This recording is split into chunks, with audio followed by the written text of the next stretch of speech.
The ghosts are back. Hi, I'm Tom, and this is Ghost Recon Wildlands Beta. And I'm going to tell you now, this game shook me up. My expectations were pretty terrible, and once I got my hands on it, I immediately started to break the AI in the game itself, which didn't take long.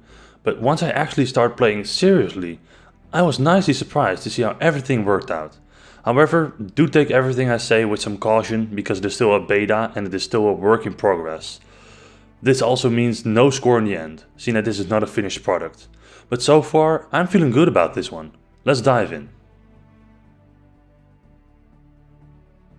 Wildlands is a huge open world filled with a good number of strongholds and missions. 11 missions in the beta alone, each of which you can handle in any way you want. Although I can tell you from my time with it, that stealth is most certainly the most fun way, and the way that is hinted at the most.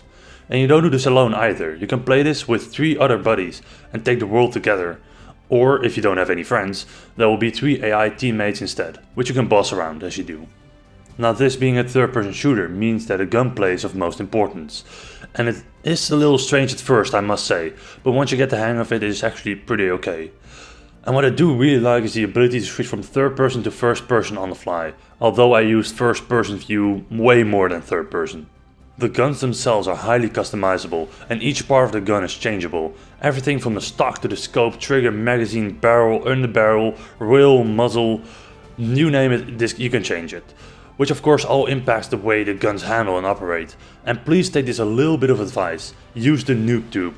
It might be a cheap tactic, but it sure as hell is a useful one. Highly trained drug cartel operatives might be a pain in the ass, but it's nothing a grenade launcher won't fix. Now, the story isn't anything groundbreaking, for as far as I could see.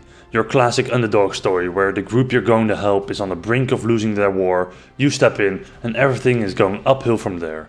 However, the characters you create and play as in the game have like reminiscent conversations about how actually fucked up the situation is, and what they would have done if they were in enemy shoes. Either that or they're talking about how much they miss non-army food and beer, which I can blame them for. I liked seeing this implemented though, because normally your quote-unquote heroes just sit there stoically, and this was a nice change. Now, this game is not without its fair share of flaws. The AI buddies you have if you play alone are not all that smart, and it's really annoying if you don't have any friends to play with. The game does give you the option to join random people's lobbies, but everyone knows how well that works out. Spoiler, it never works out. Random people almost never have a mic on, and if they do, they might not even speak the same language as you. But hey, maybe it will work out, who knows? I just don't have a lot of faith in it.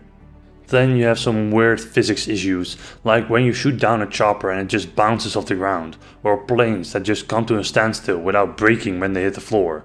This could really use some improvements. What I also disliked, although it is pretty subjective, was the fact that they tell you in all the trailers and gameplay that you can handle every situation however you like. But every time I go loud, unlimited waves of reinforcements come pouring in and the chances of survival diminish greatly. Now, I'm not saying that you can't succeed this way, but it is most certainly not as fun as stealthing your entire way through it all, or as much fun as the developers make it seem in the gameplay videos. We also have some basic beta glitches, which I hope of course are rooted out as the full game releases, because it would really be a great shame if that were to hold the game back.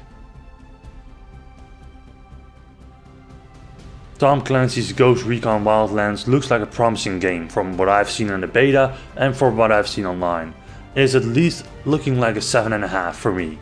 But do keep in mind that this is a Ubisoft game, and those have some serious quirks that you would rather not get in your games. I have decided to buy the game on PS4 however, seeing that I don't want to play this game alone. And I do recommend you do the same for the platform you want to play on with your friends. Because I do really think it won't be as good when you play alone. Be on the lookout for the full review when the game releases, because from what I can see now, this game will be worth the money.